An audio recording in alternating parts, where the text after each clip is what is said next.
Bonjour à tous. Dans cette vidéo, nous allons aborder le sujet des amortissements. Nous verrons la définition d'un amortissement, puis ses fonctions, ainsi que ses bases de calcul. Un amortissement est la constatation comptable de la dépréciation définitive, par l'usage, le temps ou l'obsolescence, d'éléments d'immobilisation corporelle comme un véhicule ou incorporelle comme un brevet.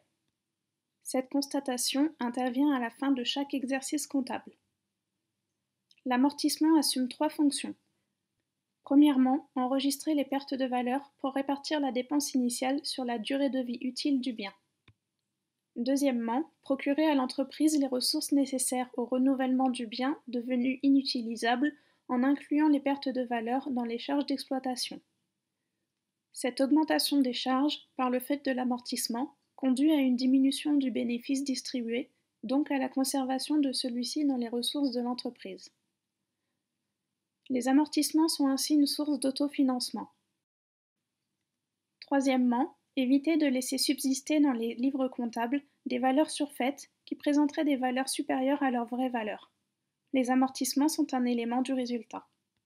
Attention, l'amortissement est une charge non monétaire qui ne constitue pas une réserve de liquidité. L'amortissement sert à répartir la perte de valeur d'un actif sur plusieurs exercices comptables afin d'ajuster sa valeur et diminuer l'impact de son remplacement, par exemple en fin de vie. Voyons maintenant les bases de calcul. Le coût d'acquisition constitue la base de l'amortissement. Pour le calculer, nous additionnons le prix d'achat aux frais accessoires, montage, transport, etc.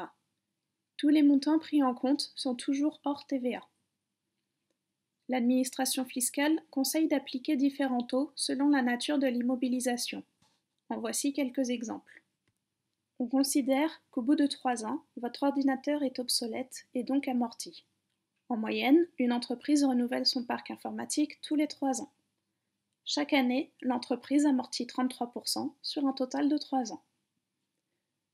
Le mobilier correspond aux tables, chaises et armoires. Le matériel de bureau correspond à du matériel amortissable comme des fauteuils de bureau. Le matériel de transport correspond aux véhicules tels les camions et les camionnettes. Le matériel de production correspond aux machines de production. Les agencements sont par exemple des agencements de magasins.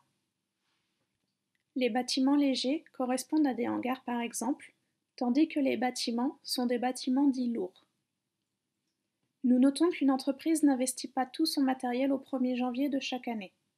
En cas d'acquisition en cours d'année, le premier amortissement court du jour de la mise en service jusqu'à la date de la fin de l'exercice.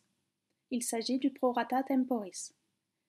Il peut être calculé en jours en divisant le nombre de jours concernés par 365 ou 360, ou en mois complets en divisant le nombre de mois concernés par 12.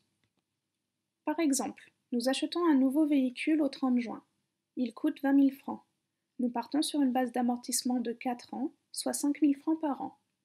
La première année, nous ne déduisons pas 5 000 francs puisqu'il a été acheté en milieu d'année.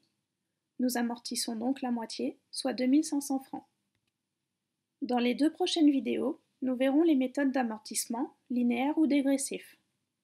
Cette vidéo vous a présenté les amortissements. Merci de nous avoir suivis et à bientôt sur Better Study.